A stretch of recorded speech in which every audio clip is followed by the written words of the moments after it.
Welcome to the Everyday PM podcast. My name is Campea, and I am a certified project/program manager with over a decade of experience working for healthcare, retail, consumer goods, and tech industries.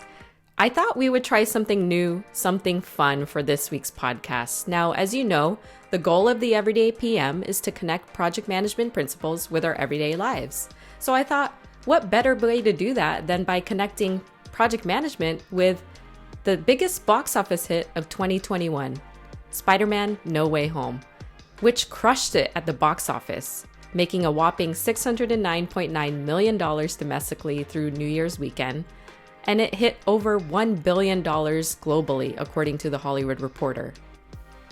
While everyone is marveling at the film's success, I find myself smiling at the fact that there are project management-related lessons scattered throughout the film. If you don't believe me, why don't we take a look together at the project management principles that Spider-Man: No Way Home can teach us? Why don't we start with navigating a complex project? We find Spider-Man in this tangled, complex web of a project, reversing a botched spell to patch up the impending invasion of multiverse supervillains looking to take Peter down, all the while attempting to cure the supervillains who breach the universe's walls. I mean, look, it's a lot to manage. As project managers, we are expected to wade through the complexity and bring clarity to the project scope. If you find yourself managing a complex project, try not to get tangled in the web. Weave your way through each of the tasks, deliverables, and milestones, one web sling at a time. This is where a project management plan or work breakdown structure can come in handy. The next project management principle this film teaches us is managing stakeholders. No Way Home is filled with a multitude of diverse, complicated stakeholders. According to PMI, or the Project Management Institute, a stakeholder is defined as a party with an interest in the project. Now, Peter must quickly figure out each stakeholder's motivation. In this case, it's pretty easy. Kill Peter Parker. But Peter has other things in mind, like curing what ails each of the supervillains. Managing stakeholders starts with understanding their needs. Ask yourself, what does the person want out of the project? From there, you can figure out how you can satisfy the needs of each stakeholder. And while Peter didn't conduct a very thorough stakeholder analysis of Doc Ock, Electro, Green Goblin, and Lizard, I recommend taking the time to do so on your project. As project managers, we're tasked with tracking several risks, and there were several risks that probably could have been avoided or mitigated if Peter had just taken a moment to consider the threats and opportunities he would face as a consequence of his decisions. What if Peter decided to ride this whole thing out of him being revealed as Spider-Man and never sought the help of Doctor Strange to help fix it? Could this have presented residual risks, like Peter and his friends' plans for the future getting axed? Or could it have mitigated or potentially avoided the risks of supervillains coming into this universe to kill Peter Parker? I suppose we'll never know, but it's this type of thinking, this level of analysis that is done when you are coming up with your risk management plan. So make sure that when you're coming up with your plan, that you document all the risks, positive and negative, risk triggers, mitigation strategies, and contingency plans. What's cool about this version of Peter Parker is that he gets to work in a team. And as project managers, the fun of what we do is we get to work with teams. We get to work with people. So this version of Peter Parker is not alone.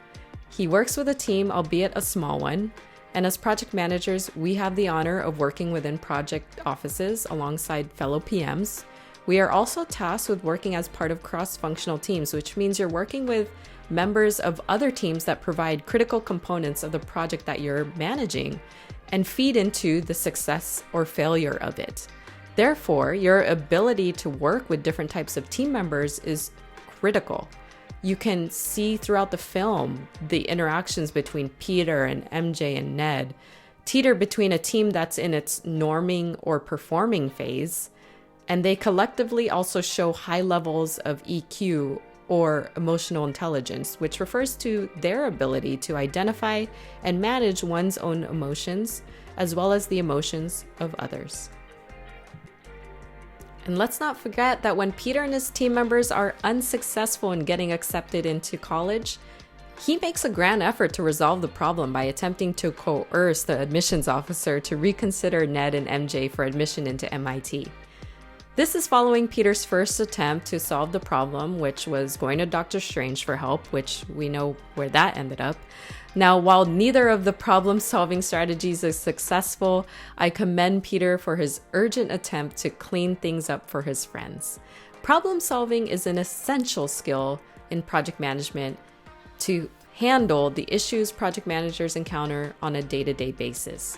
Perhaps if Peter had considered some of these problem-solving techniques, the outcome with the admissions officer would have gone much smoother than having to save her from Doc Ock. Scope creep. It's in the movie. Now, Peter changes the forget Peter Parker is Spider-Man spell mid-incantation, thus introducing what we call in project management scope creep. And scope creep is exactly what it sounds like and takes place when requests creep into the project scope that was not a part of the original ask. So done differently, Peter should have thought through what he wanted in the original spell and arrived at a well-defined project scope. From there, he could have discussed the scope with his project sponsor, in this case, Dr. Strange, to ensure that they were both on the same page before project kickoff, the spell. Now, last but not least is this idea of servant leadership. Servant leadership is a leadership philosophy in which the goal of the leader is to serve. This is very different from traditional leadership where the leader's main focus is the thriving of their company or organization. A servant leader shares power, puts the needs of the employees first, and helps people develop and perform as highly as possible. If this sounds familiar, it's because you may have heard Aunt May teaching Peter that with great power comes great responsibility. As project managers, whether we are working in agile or hybrid environments, we may be asked to fill the role of a servant leader, where we put the needs of the team before anything else.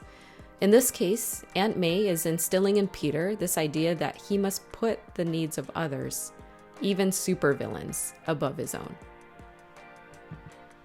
Project manager or not, I hope you enjoyed this rundown of the project management principles that Spider-Man No Way Home can teach us.